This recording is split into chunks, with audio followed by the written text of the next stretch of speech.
I never imagined that the boy who made my childhood miserable would one day become my husband. The worst part, it wasn't planned. It wasn't a fake marriage. It wasn't a family arrangement. It was a legal mistake that changed both of our lives forever. And when I finally discovered the truth behind everything, I realized he had never been my enemy at all. When I was 8 years old, Noah Bennett became the reason I hated going to school. He stole my crayons. He laughed when I tripped during sports day. He called me shortcake because I was the smallest girl in class. Naturally, I declared him my lifelong enemy. Every teacher knew us. Every classmate expected us to argue. If Noah said left, I'd say right. If I answered blue, he'd insist it was red. Even our parents joked that we'd probably still be fighting when we were 80. Then high school ended. He moved away for university. I stayed behind. And just like that, my childhood enemy disappeared from my life. Honestly, I didn't think about him again. At least, that's what I kept telling myself. 8 years later, I had started working as an event planner in New York. Life was busy, stressful, predictable, until one Friday afternoon, my best friend Emma burst into my office. "Lily, what? I accidentally signed you up." "For what?" "A couple's travel giveaway." I stared at her. "What?" She laughed nervously. "I needed another name. Emma, you weren't supposed to win."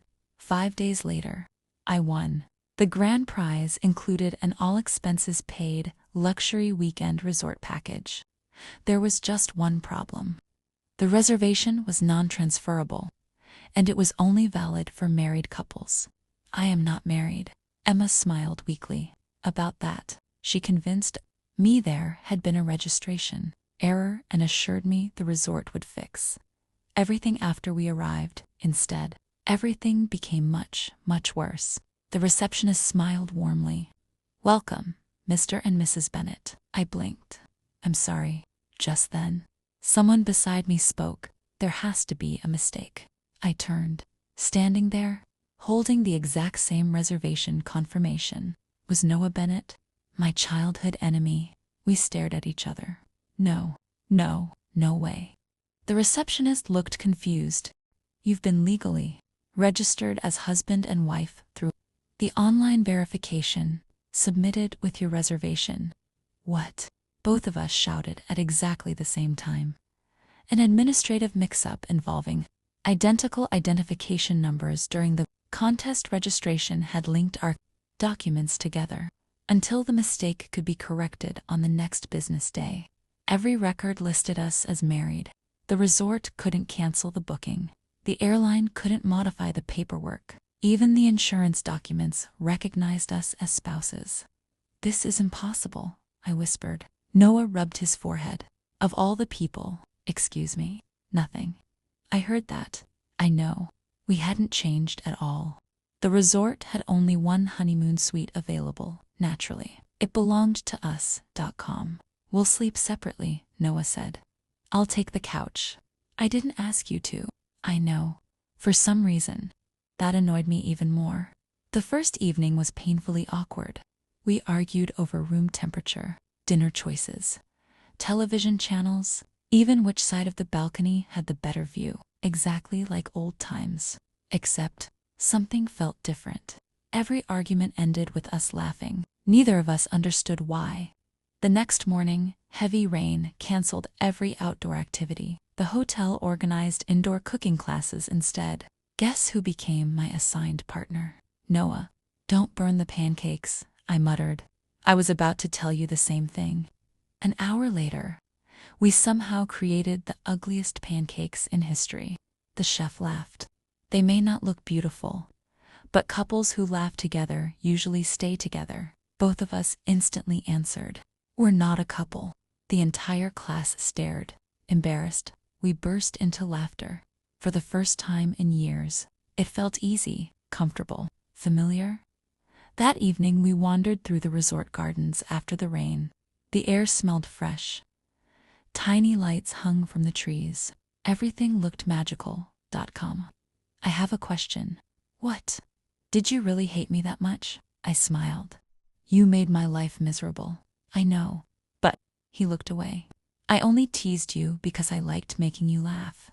You made me cry. I know. And every time you cried, I felt terrible. I stopped walking. What? He sighed. When we graduated, I wanted to ask you out. I stared at him. But you moved away. My father became sick. I had to leave immediately. Silence filled the garden. Then he laughed softly. You know, I never stopped wondering how your life turned out. My heart skipped a beat. The following morning, the paperwork mistake had finally been corrected. The receptionist smiled. Congratulations. Everything has been fixed. Neither of us celebrated.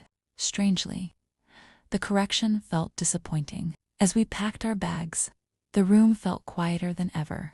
Outside the airport, Noah smiled. I guess this is goodbye. I nodded. I guess. He started walking away.